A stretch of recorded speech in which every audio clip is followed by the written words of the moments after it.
everyone. Candace, you want me to do a quick introduction? You're muted, hun.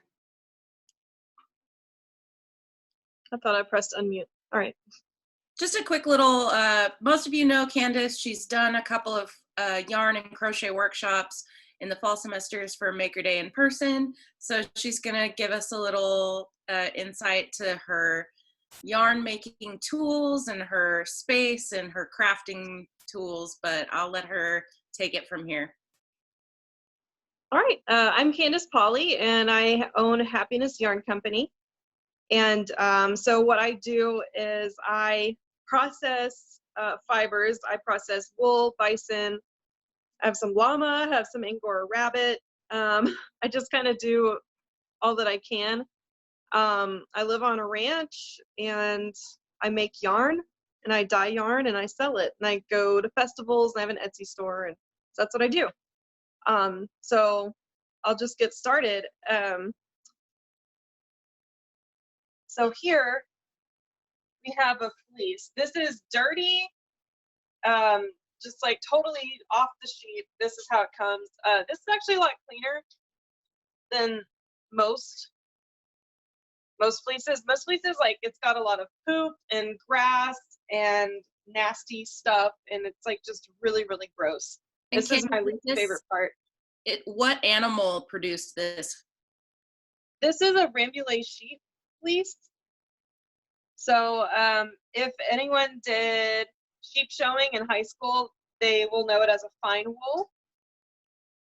And so it produces a really soft, like stretchy, nice, fluffy wool. I really, really like the Rambouillet wool.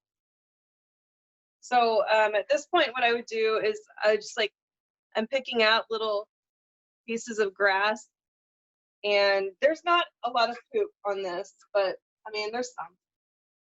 You can see how dirty it is. And as I've got it on this net table. I don't know if you can see the net table, so that all the dirt and like crap just will fall through to the floor. And so I like pick at it, shake it a little, shake the dirt out. And I could also tumble it. I don't have a tumbler, but that could also help. Like, you put it in almost like a bingo thing, where, you know, like you spin the bingo balls or whatever, but you can do the same thing for fleece, and it'll get all that dirt out. So, and you can kind of see how, like, this was the top of the sheep, and this was like what's closest to their skin.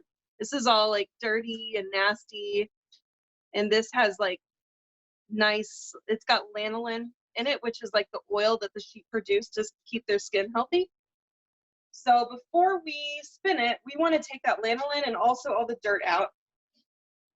So I have done that here in this bucket. This bucket has water that's 130 degrees plus this scour. It's called scour. It's just like a special type of soap that gets the lanolin off. So that's chilling in there. I leave it in there for about 30 minutes, and then you can see how dirty the water is. This is the first wash. I'll wash a fleece like 2-3 times, kind of depending. And it has a very distinct smell. You'll never forget it. So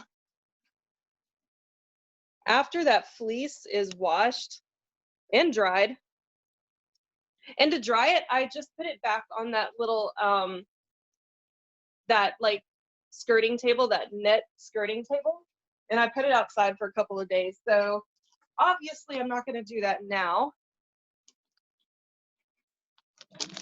So I've got some fleece that's already been washed and dried, but it still looks like all matted up.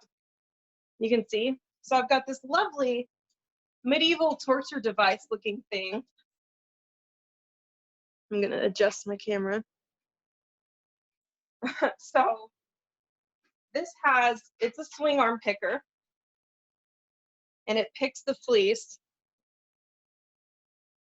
And what I mean by picking is basically we're fluffing it up. We're just like gonna pull it apart, pick it apart, and some more like dirt and like little pieces of hay will still fall out. It's really tough to get all that dirt out. And this has like nails here and on the bottom. So I'm gonna just throw some wool in here.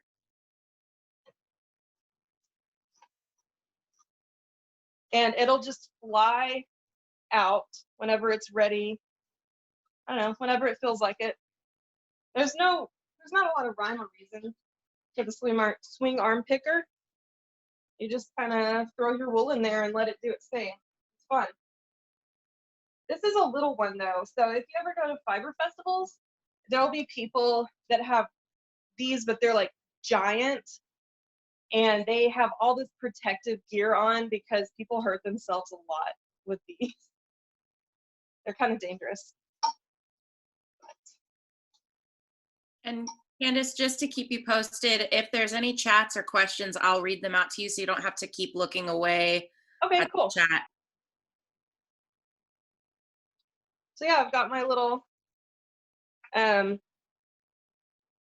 catcher, which is just like a laundry basket that the yarn will fly into, or the yarn, I'm sorry, the fiber, the wool. So we do have one question. Someone's asking, what is this machine for? So this is a swing arm picker, and it serves several purposes. It fluffs up the wool. So I'm like separating it because after it is finished drying, it looks very like matted. You know, I'm not going to be able to spin from this. It's just going to be like a big chunky mess if I try to spin yarn from all these like matted up pieces of wool. So what the swing arm picker does is it helps to separate and fluff up the fibers. So like, here's the difference. This is the matted stuff and this is the picked stuff. And it also serves the purpose of helping more dirt to fall out. There's like tiny pieces of hay, tiny pieces of dirt. And so if I lift this machine up, there's going to just be a bunch of dirt and hay underneath it. And then after I'm done picking, getting it all fluffed up, we're ready to card. And I have two ways that I card. I'm going to show you how I usually do it because this is easier. I actually have a motorized drum card. So I'm going to switch this on.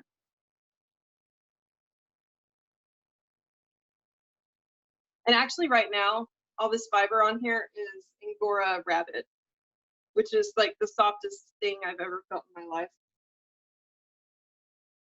If you ever get a chance to play with rabbit fur, it's pretty nice. So I'm going to just feed it into my drum carder.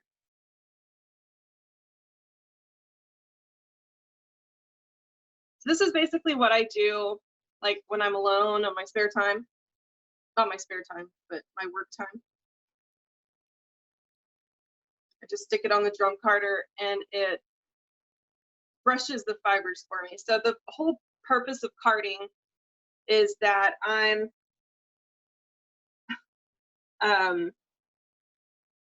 like brushing the fibers so they're all going in the same direction, and that'll make it easier to spin when I'm ready to make yarn. So I'm going to demonstrate, and I'm going to just grab some more fiber here.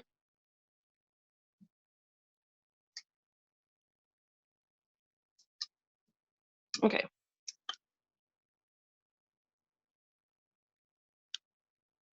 So I'm going to demonstrate how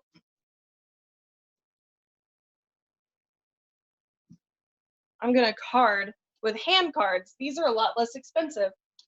And actually, you can do this with dog brushes. I know a lot of people, when they were first starting out, they just use dog brushes that they buy at the store. So I'm going to just take this fluffed up fiber and I'm going to do what's called charging the card, which sounds fancy, but really all you're doing is you're taking your fiber and brushing it onto one of the cards. So you're charging it up with fiber.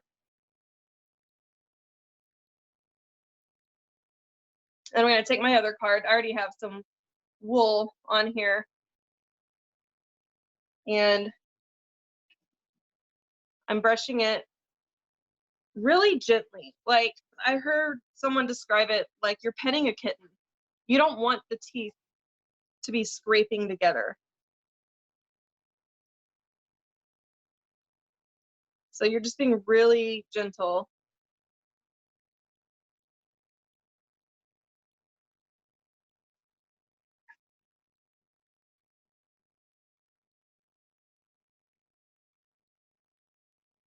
And you can do this for however many passes you want. Eventually,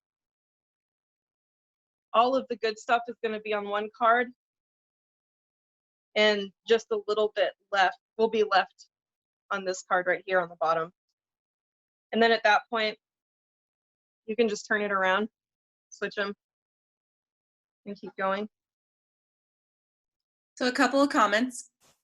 Someone said, this looks like something we could make in our makerspace. Oh yeah, definitely. That they were talking about the torture device looking machine. Yeah. Was that made by your husband or did you buy that one? I actually bought that one, but Sam has made a box picker for me, which I didn't bring out today, but I guess I should have. But No worries. he's a carpenter type person, so he's looking at that like, oh, you shouldn't have bought that. I could have made that. I'm like, well, you didn't. Someone said, yes, I agree. This would be cool to do in makerspace. Megan said, this is so soothing to watch. I agree. This is very soothing, like watching you brush and like even watching you feed the wool through the machine is kind of soothing. Yeah. Cool. It's all of this is like super relaxing. Yeah. So whenever I am satisfied with what I have, you can see how the fibers, they're all going in one direction. They look all brushed out. So that is what's going to help me spin this into yarn. So how it works with the spinning is all the fibers, you know, they're interlocked like this, and they're all at different lengths. And so, I mean, it's hard. I guess I need a whiteboard to explain it, but you can even spin right off of this. So you just can pull some, and the twist is what gives it strength. You know, you can, any yarn you buy at the store, you can see it's all twisted up, right? Like rope. And that's what gives it strength. Too much twist and it'll break, too little twist and it will just fall apart. So it is a skill you have to learn. You have to know how much twist is enough. So what I'm going to do, I'm going to just like roll this off of here. You can use a chopstick as well for rolling purposes. But I'm just going to roll it off. Does all this get used? Sorry. I'm sorry. Does all the fleece get used, or are there parts that you? Oh no. There's some parts that I'm like, this is way too dirty. This is disgusting. I don't want to deal with it. You know, like pieces that have just like a bunch of poop and gross stuff. And yeah, I mean, it's really up to whoever is skirting the fleece, what they want to keep. And, you know, if you really want to do a lot of hard work, you can use the whole fleece. You know, there's no rules, but me personally, I just pick out what looks easiest. And in some fleeces, there's a lot of what we call second cuts, where the shearer like didn't get it all the first time and then they cut again.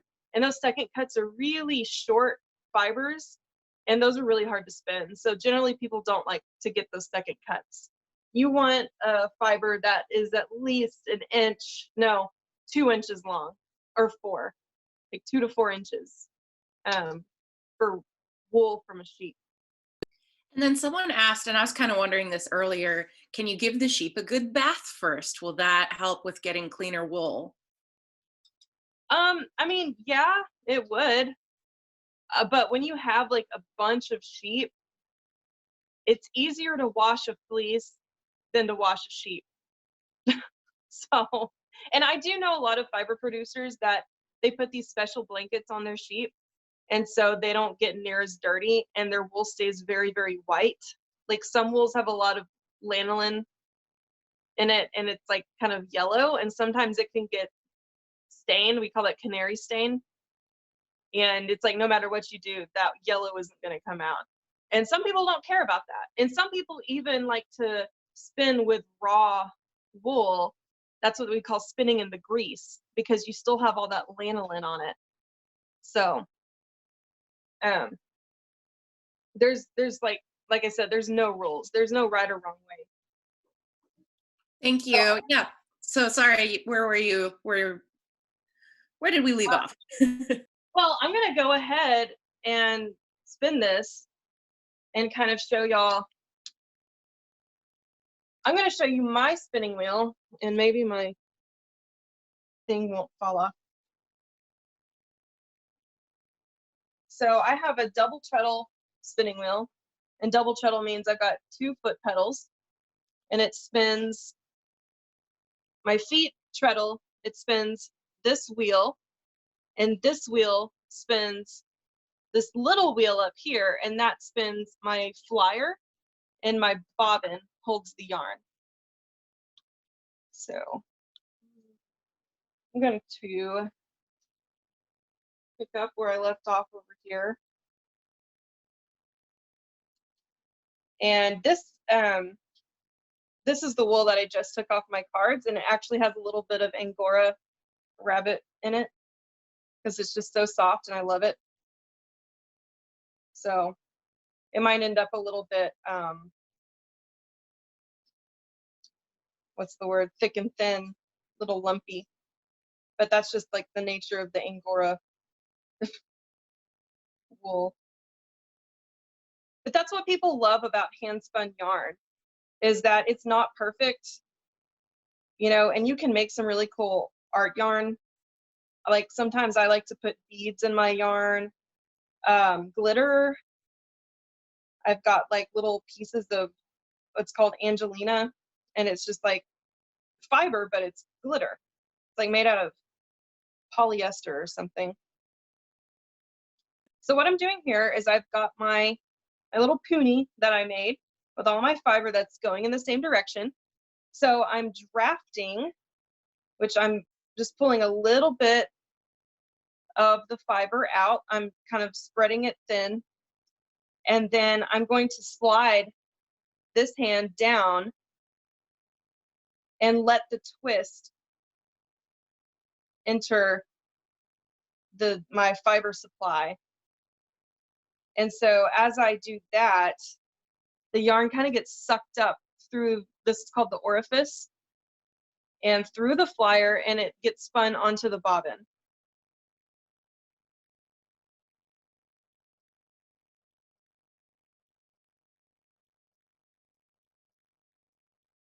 And this is super relaxing too, and you don't need to look, so you can watch TV or whatever you want to do. I also think it's really important to show you that you don't need an expensive spinning wheel to do this. This is a drop spindle. I got this on Amazon for like $10, I think. However, you can make one yourself using a pencil and a CD, and the little hook on the top helps. So I'm gonna unwind this so I can spin. There we go. So I just got this started earlier, so it wouldn't take so long. But basically all I'm gonna do is spin my drop spindle. Oops, sorry. Spin my spindle. And I'm gonna park it in between my knees. And then I'm going to draft and let that twist enter my fiber supply. So it's the same idea as the spinning wheel, but it's just, not as expensive and it takes a little longer. But I think this is how everyone starts off, because a spinning wheel is a big investment. But there's some people that only like to spin on the drop spindle. Oops. So if you start out on a drop spindle and you love it, then there's no reason for you to spend a bunch of money. So when I'm done, when I have like a good length, I just twirl it onto this little stick and then hook it up again and then keep spinning.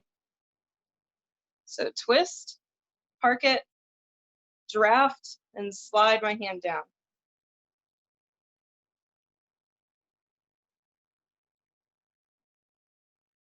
And it takes practice to figure out how much twist you really need. Like whenever you first start out, you're going to break a lot of yarn and you're going to get really frustrated. But when the yarn gets longer, how do you extend it and keep going? Oh, okay, it's wrapped around, I see. yeah, I just wrap it around the dowel, and then so now I've got this little short piece to work Gotcha. with. What I'm going to do now is I'm going to take y'all over here.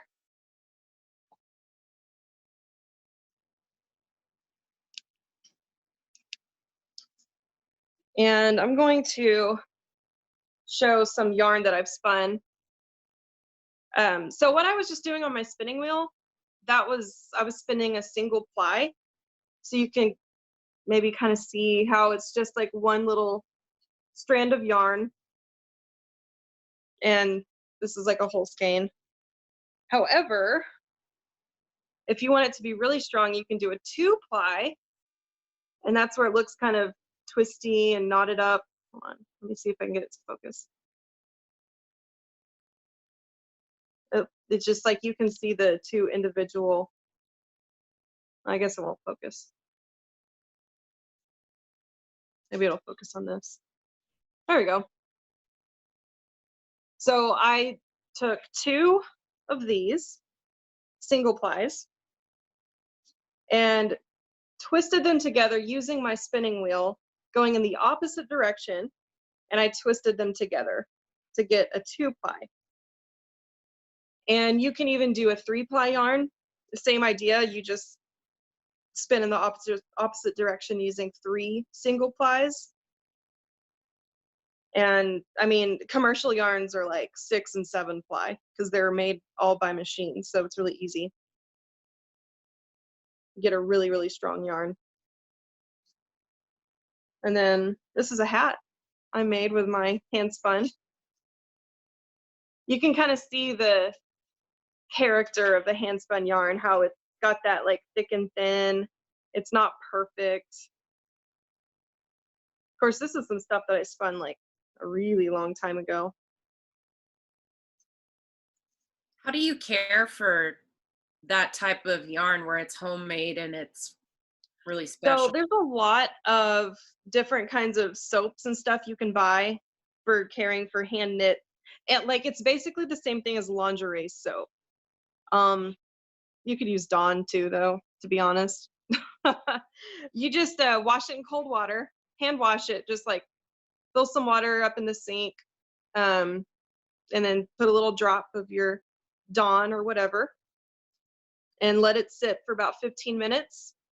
And then whenever you're done, if it's a hand knitted garment, whenever you're done washing it, you want to sit it out on a towel and do what we call blocking. So if it's a hat, I would be setting it out to dry. Hold on, let me see. Okay, so I want to make sure that it's going to keep its shape, because if I just like throw it in the washer or something, it's going to get all sorts of messed up and it's not going to look the same when I'm done. So you want to lay it out on a towel and put another towel in it on top of it and roll it up and then roll it back out and then just kind of lay it out how you want it to dry. So yeah, there's a little bit of some extra care, but it really depends on the fiber too. Like superwash wool is pretty good. Superwash is a type of wool that's pre-treated prior to selling it. Usually it's in commercial yarn stores. How do I make yarn that's not thick and thin? So the yarn that I was just using, it had some Angora wool in it that was very neppy. So it had like a bunch of bumps and stuff. But if I wanted to make a yarn that was more consistent, I would use a different type of fiber. So this is just regular wool. It's called BFL, Blue Face Leicester sheep. And this is a lot more, it produces a more even yarn. And also practice. You know, at first your yarn's going to be really thick and thin. And it's not going to be, you know, what you want pretty much. If you're looking for a consistent yarn and you're a beginner, that's not going to happen. You have to really practice to be able to have a consistent strand of yarn. But and also different methods of like processing the yarn or the wool will create a more consistent yarn. So this is probably comb top, and it's just more I don't know, it's better than what I just showed you. So it really depends on how you process the fiber, what fiber it is, where it came from. Every fleece is different, you know, from sheep to sheep, and some fleeces will just be neppy and you don't know why, and then some will just be super consistent and be really nice.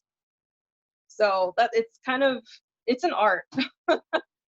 And the more you do it, the more you can recognize like, oh, this wool is going to produce some crazy looking yarn, so maybe I should save this for when I want to do art yarn. Or this yarn is really, or this wool is really, really consistent, and I think it's going to produce a really well-rounded yarn. So I'm going to save this for when I want to do more consistent yarns that don't have bulges and lumps and all that. Stop me if I'm not making sense or if I'm rambling. I think that makes sense. Y'all can keep asking questions if you like. Jessica asked, how do you dye your yarn? Good question. So there's two ways you can do it. You can dye the fiber before you spin it, or I've got all this all these dye pots right here, which are just crock pots, $20 on Amazon. And I use Jacquard acid dye. And also I use another brand I can't think of at the moment. But yeah, Jacquard acid dye, you can get it on Dharma Trading. It's a dye company, dharmatradingcompany.com or something like that, I think, or just dharmatrading.com. But so I use acid dyes, but a lot of people are using natural dyes. And I actually have a friend who harvests stuff in nature like tree bark, flowers. Turmeric is a really good natural dye. So, and there's this fungus that grows on a cactus that produces this beautiful, beautiful violet dye. But I just buy my dye commercially because I have a toddler and I don't have time for that. So it comes in powder form, and then you mix it up in a mason jar. And then I do 10 cups of water to a quarter cup of dye, and then a quarter cup of vinegar. And the vinegar helps to stabilize the dye. It helps it stick to the yarn. But if I were to dye cotton, I would have to use a different type of dye. I couldn't use acid dye. Acid dye is just for animal fibers. Like animal fibers and plant fibers are different in the way that they dye. So. And then another question we got is there a good season to cut sheep so that they are not too cold? How long does it take for them to grow the hair back? So typically we shear like at the end of spring when it starts to get really hot, and then they'll shear once more at the end of summer, so that because they really do grow their hair pretty fast. Ours do.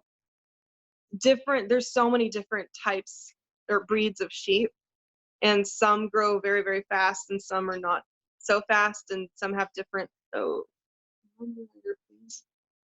Oh, shoot.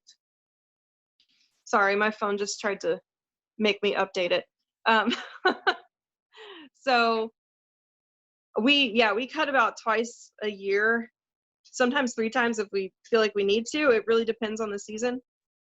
But yeah, we just let them grow out in the winter, obviously. And it doesn't get super cold here anyway. But we don't want them to be walking around because fleece is so heavy. Like I said, it's got that lanolin in it, and that lanolin is just pure like oil, and it gets really heavy. So we don't want them to suffer, walking around being like having trouble.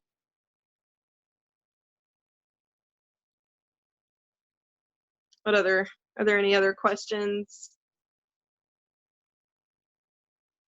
How long does it take you to shear? Is it pretty stressful? So let's see. I don't shear them. Me personally, I don't shear them. I would like to learn though, but it takes about a day to shear. Oh, how many sheep do we like? 30, 40? It doesn't take very long. If it depends on the experience of the shearer.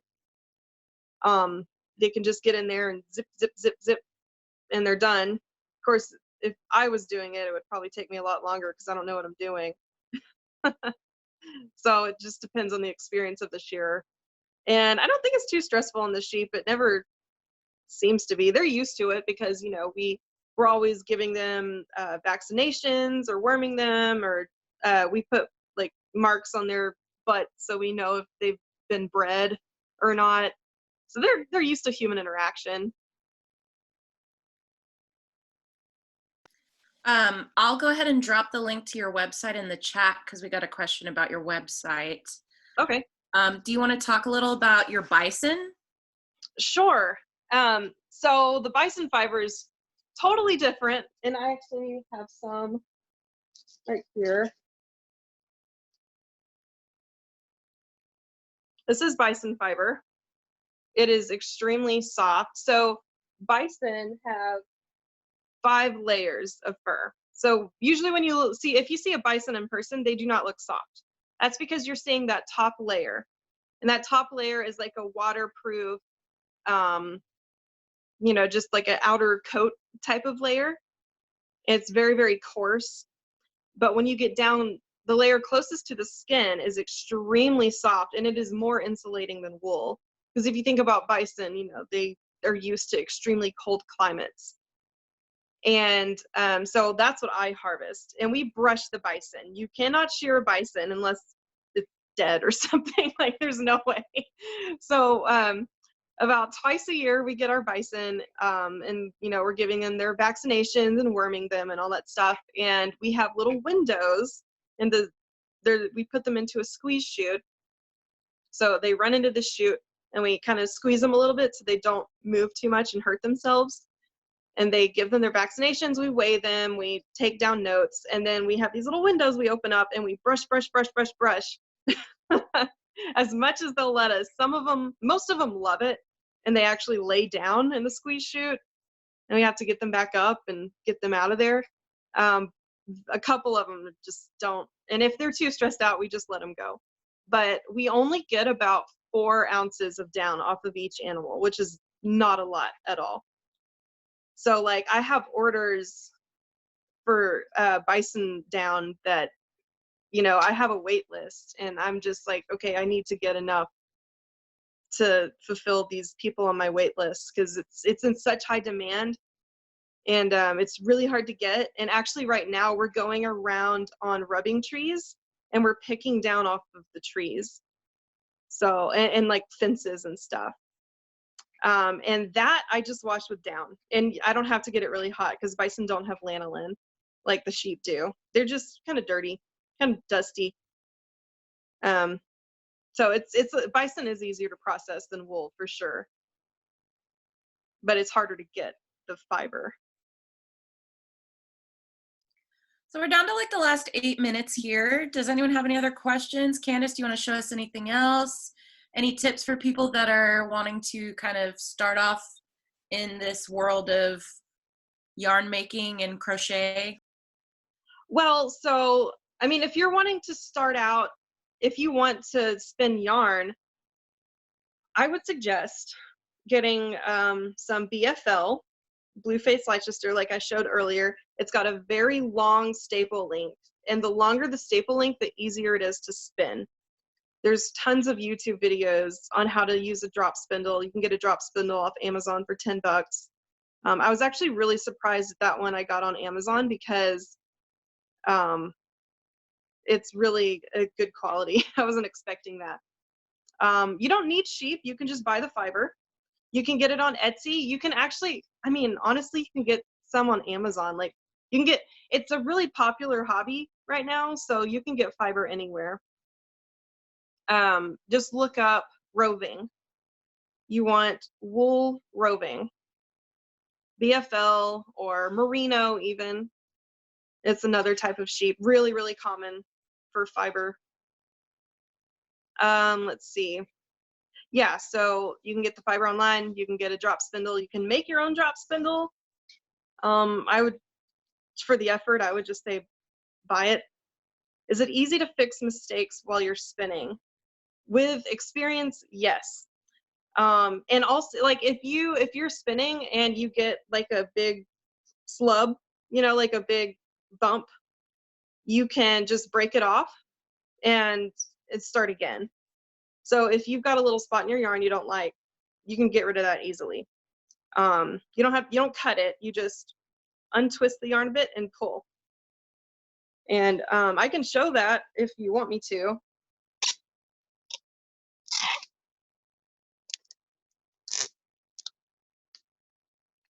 Okay. So let's see. I'm spinning.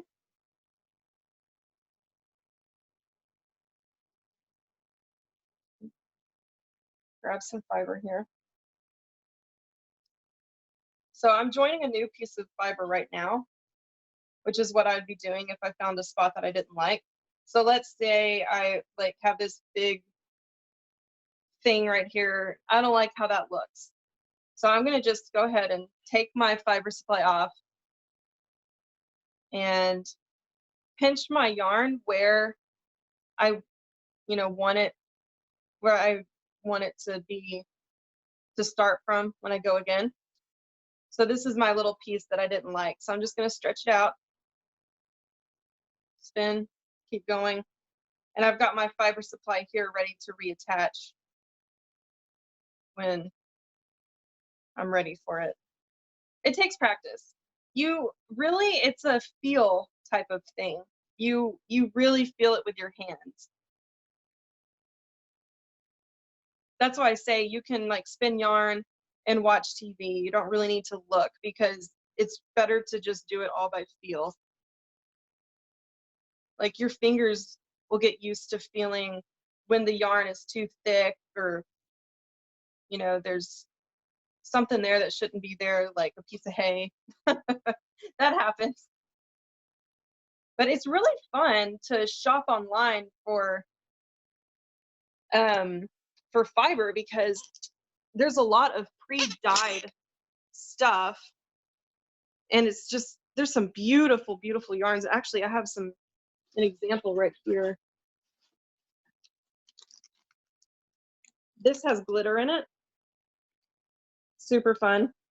And I think it's got some silk mixed in with it. I don't really know. It's like wool and silk and something else that's really fun. And it's like this nice reddish purpley color with glitter in it. So I'm all about that. We did have a question earlier about mixing fibers together. Mhm. And would you do that in the box brushing process? Yeah, so when I'm carding, that's when I mix my fibers. You could also spin a single ply of like wool and then spin a single ply of silk or whatever and ply those two together. But if you really want to blend those fibers, yeah, you do that when you're carding. And I can Like to do a mix the demonstration of that fibers? too. Yeah, do you do that pretty often? I do because I have all that Angora rabbit fiber and it's very, very soft and it's kind of hard to spin because it is so fine and like slippery. And so if I blend it with some wool, that wool gives it a little tooth and it's much easier to spin. And the wool also gives it strength. I mean, just Angora rabbit by itself isn't very strong. It's probably not going to last as long. So that wool provides some strength and longevity. Well, we're down to about 2 or 3 minutes. If you want to demonstrate real quick, you can, or if you want to, anyone have any other questions?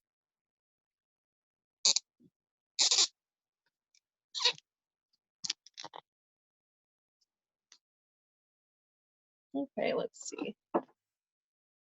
Yeah, I can demonstrate so I'm gonna do, actually here, I'll do some bison and some Angora so that y'all can kind of see the difference in the color. Getting a lot of good feedback. Everyone's saying this is really cool. This was fun. Thank you so much. So interesting. So awesome. Yeah, Candace is pretty cool, y'all. I So learned so I'm much charging, today. Thank you. yeah, I'm just charging my carder with some bison fiber and I'm gonna charge it with some wool and just, I'm gonna just put it on there like that. Let me take this other stuff off.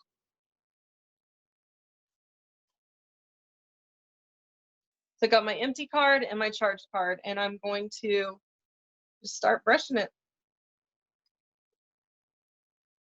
And to blend fibers like this, yeah, you're gonna need to do it a lot in order to blend it, especially when it's two different colors like this. Let's see, it's already kind of starting to get blended together.